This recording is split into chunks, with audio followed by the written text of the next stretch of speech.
High বন্ধুরা, আবার চলে এলাম একটা নতুন ভিডিও নিয়ে। দেখতেই পাচ্ছ আজকের রেসিপিটা হচ্ছে তোমাদের চিলি চিকেন বানাবো। তো তার জন্য প্রথমেই দেখো আমি পুরো একদম সমস্ত মশলা দিয়ে রেডি করে রেখে দিয়েছি চিকেনটাকে। চিকেনটা তোমরা বোনলেসও ইউজ করতে পারো বা নর্মাল চিকেন দিয়েও করতে পারো। আমি সবসময় বোনলেস করি না, কেননা বেশ একটু নর্মাল চিকেন দিয়ে করলে একটু হাড্ডি ব্যাপারগুলো থাকে, সেগুলো খেতে কিন্তু বেশ ভালো লাগে।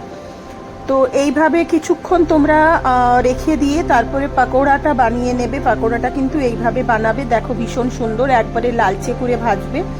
আর এর মধ্যে মশলা তোমরা আদা রসুন পেঁয়াজ, আমি যেরকম দিই আদা রসুন পেঁয়াজ কাঁচা লঙ্কা সব কিছুর পেস্ট দিয়েই কিন্তু চিকেন পাকোড়াটা আমি করি। দেখো একদম সফট হয়েছে, এটা তোমরা পাকোড়া হিসেবেও খেতে পারো।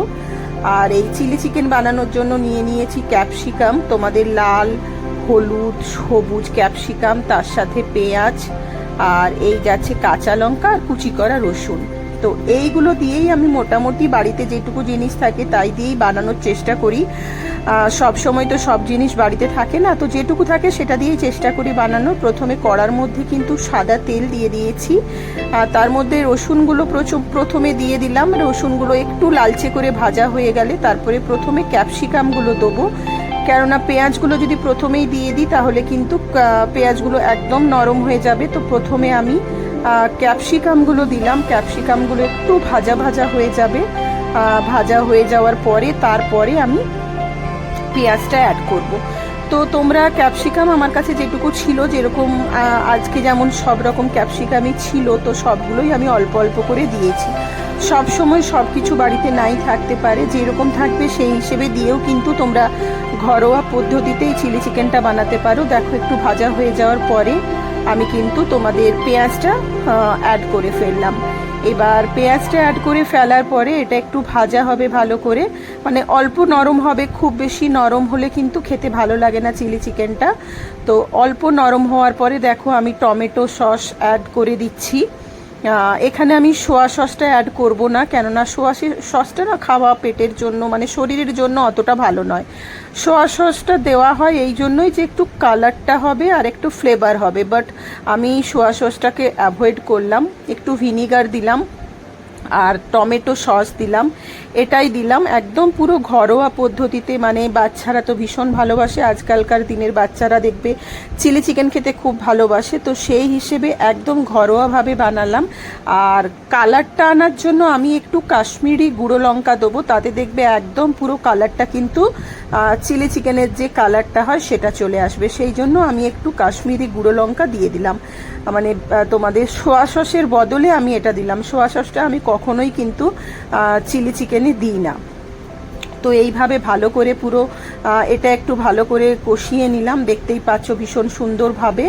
এরপরে ভাজা যে পাকোড়াগুলো ছিল সেগুলোকে পুরো ওর মধ্যে দিয়ে দেবো। ঠিক আছে, দেখো এর মধ্যে পুরো দিয়ে দিলাম পাকোড়াগুলো, দিয়ে এগুলো নাড়তে থাকবো আস্তে আস্তে। এবার এটা নাড়ার পরে এর মধ্যে আমি একটু অ্যাড করব তোমাদের কর্নফ্লাওয়ার, একটু জলের মধ্যে গুলে নিয়ে। একটু কর্নফ্লাওয়ার অ্যাড না করলে কিন্তু গ্রেভি ব্যাপারটা আসবে না। আর এটা তোমরা সব কিছুর সাথেই খেতে পারো, যেমন রুটি বা ফ্রাইড রাইস সব কিছুর সাথেই। দেখো আমি একটু আমি একটু তোমাদের কর্নফ্লাওয়ার দেওয়া জল দিয়ে দিলাম এর মধ্যে, তাতে কিন্তু গ্রেভি ব্যাপারটা ভীষণ ভালোভাবে আসবে। তো এই হলো আজকে চিলি চিকেনটা, মোটামুটি এরকমই বানালাম একদম তোমাদের ঘরোয়া পদ্ধতিতে। বাড়িতে যেটুকু সরঞ্জাম থাকবে সেই দিয়েই তোমরা বানাতে পারো।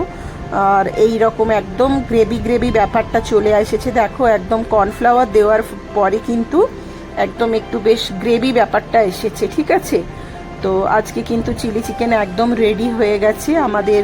রাতের বেলা এটা ডিনারের জন্য আমরা করছি, তো পুরো রেডি। দেখো একদম আমি সার্ভ করে ফেললাম। এই হলো আজকে চিলি চিকেন, পুরো একদম রেডি হয়ে গেছে, পুরো লাল লাল ভাবে হয়েছে। কাঁচা লঙ্কাও অ্যাড করেছিলাম কিন্তু, ঠিক আছে, যেটা আমি স্কিপ করে গেছি।